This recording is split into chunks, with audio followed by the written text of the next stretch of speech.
Dong! Welcome to Helen and Olly's Great British Questions. Internationally, we Brits have the reputation of being a bit reserved and prudish when it comes to matters of romance, sex and love.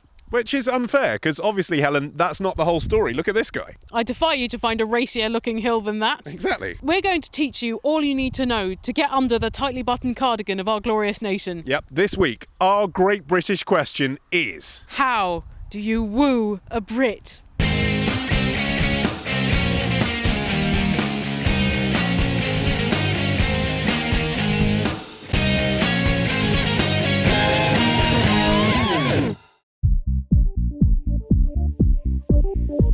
It's way past our bedtime, but we've stayed up to conduct some nocturnal research. The first step in wooing your Brit, selecting your target. We're here in Brighton, the party capital of the South East. What is your top tip for wooing a Brit? Go up north. Up north? Up north. Warrington, Liverpool, Manchester. Love it. Where would you go to find ladies? Dover. East London's a good place because the girls are a bit dumb down there. Do you go in for chat-up lines? No. We're useless. Who stole the stars and put them in your eyes? Do you have wings, you angel? Something like that. Stupid. Said that straight into my eyes. I guess just make a joke, be yourself, be funny. I think today is very difficult to find a date. Yeah, love is complicated. She's right. Love is complicated. But was it always so hard to woo a Brit? Surely back when life expectancy was about 40, you had to speed things along a bit. All the single ladies, all the single ladies, all the single ladies of 1720 would have come to places like this, the assembly rooms in Stamford in Lincolnshire, to find themselves gentlemen. They'd have come for a dance, sat on benches along the sides of the room where currently you've got books about carp and big trout fishing, and you would have waited for a man to select you to dance. And if he was still around when everything stopped at 11 p.m, he was definitely interested in you husband-wise. A much more genteel meat market. So, you've chosen the object of your affections, now give them an object of your affections to win them over. Ooh, what the hell are these? Don't you know a Welsh love spoon when you see one, Helen? I've come to Port Talbot in Wales to meet Sharon Litley, maker of these tokens of love. A spoon is a tradition over 400 years old. A boy often was too shy to talk to a girl, couldn't write because they left school to work the land. So somebody thought of the idea of carving symbols onto the spoon to convey a message to the girl of his dreams, of his desires and intentions. I've made one for the Archbishop of Canterbury and that took me over 90 hours. 90 hours? 90 hours. You can really see why, pre-made spoons caught on. If she accepted that spoon, she'd only be agreeing to become your girlfriend.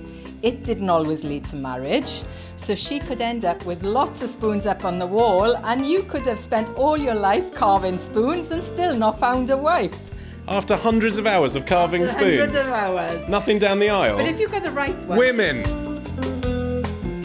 So I'm very excited about making a spoon. Can you see in my face? I'm very excited about making a spoon. But I haven't got 90 hours and I've got a tremor in my hands. Can you help me? Right, we'll have a little go. Huh? Oh, sexy. Let's do it. Let's make a spoon. I'm making a spoon. Come on, push, bit of effort. Okay. I'm so bad at this.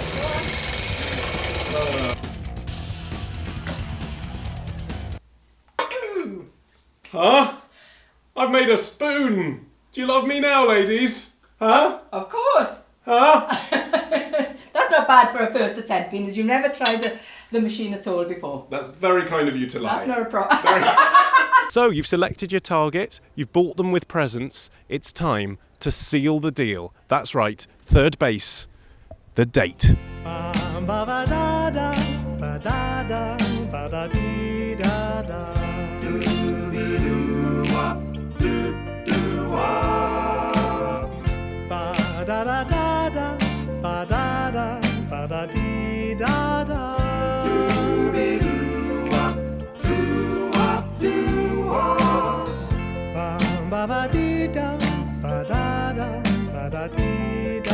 Oh, you can sense the romance everywhere in the Lake District, and appropriately enough, because it's where romantic poet William Wordsworth was from. This is his signature restaurant, where he came up with his famous poem, I wandered lonely as a 10-ounce rump steak with a choice of chips or salad.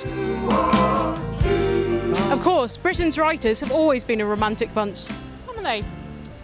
Here in in Bath, you can walk the very same streets as Jane Austen herself walked, as she thought up bodices to rip and romantic dramas for us all to enjoy on Sunday night telly. Or lovers of modern British literature could do worse than coming here to Chisel Beach near Weymouth, the titular location of Ian McEwan's novel On Chisel Beach, in which two newlywed virgins on their wedding night struggle with issues keeping the wolf from the door. Actually, as you look around... I am so sorry, this has never happened to me before.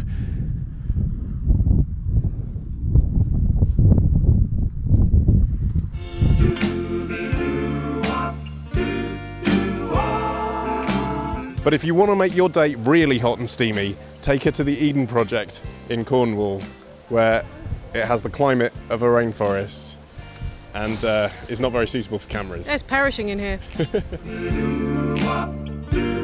Or how about the old-fashioned romance of a sleeper train?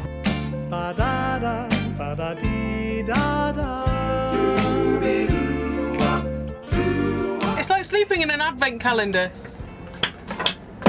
Now, I know what you're thinking. It looks maybe a little bit tight to have a romantic liaison in here, but that's where you're wrong, because you haven't thought about the clever people at ScotRail putting in an interconnecting door. Yeah, look, Helen's over there. This is a bit like with Pyramus and Thisbe communicating through a small hole in the wall. Oh. Sorry, the train just did a lurch. It's swaying horribly. Oh. Anyway, we're not a real-life couple, so I suppose you better shut the door and leave me to have some fun alone. Good night. If only this door were 10 feet thicker. Bye!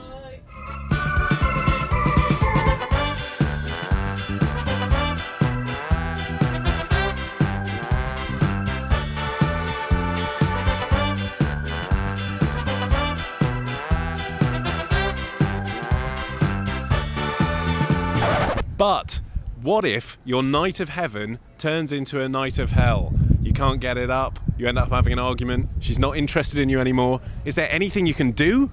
We've come to Glastonbury in Somerset, home of spirituality, shops with some very wacky fonts on the signs, and a lady who might just have the solution. I'm with a witch. Jackie Wynne, who runs the Witchcraft Emporium in Glastonbury, and she doesn't look like the conventional witch. I do have a cauldron, I do have a besom broom. I don't have the pointy hat, I'm afraid. Say I'm having problems in the bedroom with my gentleman friend. What can you give me to help me? Damiana. Damiana is one of the best aphrodisiacs you can get. Steep it in vodka from full moon to full moon, and then slip it into your lover's drink. And how much is that? £1.25 for 25 grams. Give it here.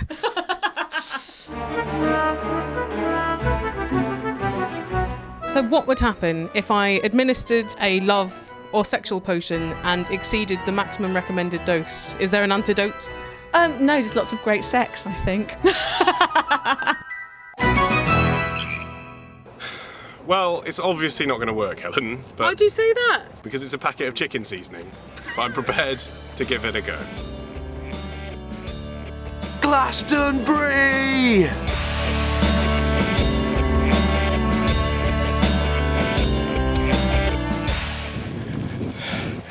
That's some good stuff. Whew. I think we've well and truly discovered how to woo a Brit. That's the end of loneliness for our glorious nation. Good night, Olly. Good night, Helen. Next week on Great British Questions, we travel the country in search of the best cup of tea in Britain. Oh, I'm gasping.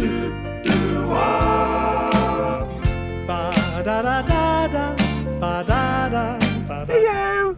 Oh, you baby, you big baby. Are you covered in wool? Hello! Not interested. I think we know who the big baby is in this scenario. Whatever. Not bothered. Yeah? Fine.